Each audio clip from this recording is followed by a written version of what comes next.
roller guide. Ulit tayo ng roller guide. So guide nito. Saka bob seal. Saka timing chain.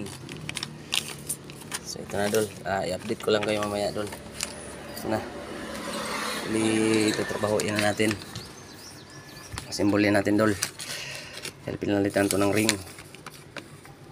Piston, kanya piston lang dol. Hindi natin sinali yung hindi natin binilhan ng bago yung piston.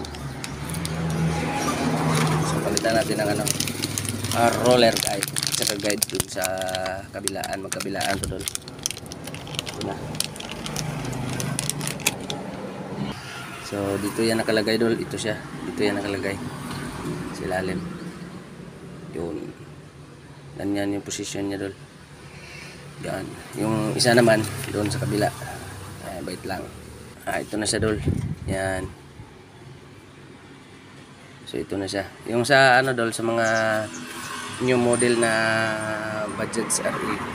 So magkaiba sila dol. Magkaiba sila ng ganito. Guide.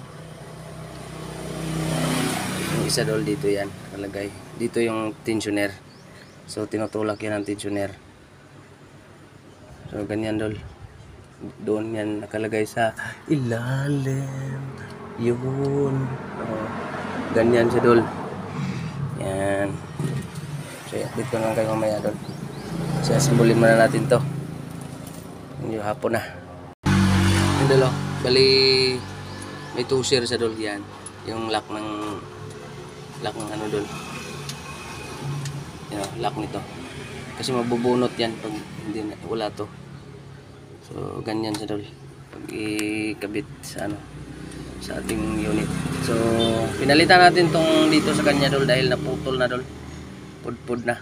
Tsaka nilagyan natin ng dibcon dito dol sa loob dito. Dito banda. Kasi kinain ng timing chain. Kasi yung timing chain na dol putol-putol. Bali 10 bisis na putol-putol dol. Yan kinain ng timing chain yan yung gilid. Yan. Tsaka ito kinain niya. Ganyan siya dol. Yun. Lagyan natin yung gasket. Yung steel. Oy. Ito na siya dol. Lagay muna natin. So yan na dol, nakabit na natin. Saka huwag nyo kalimutan ang dowel. Yan, dalawa yan dol. Magkabilaan. Ang head na lang kulang dol. Okay. I-update ko na lang kayo mamaya dol. Kasi nagbili tayo ng bagong dito dol, tensioner. Ano to? Bida?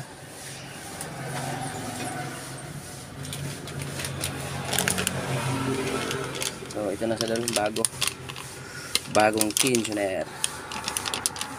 Tensioner assembly na siya. Tensioner assembly. Dili siya clutch arm ito mo yun. Unsa din siya? Sa kakadugo parang clutch arm. Unsa din siya? Lever assembly. Lever tayo. Bida? Kaya nagpalit naman tayo ng dol. Lever. Siya. Yun. Wala. Litro. Grado lang Mark. Yan dalo. Ayan, kabit na. So, yung head na lang.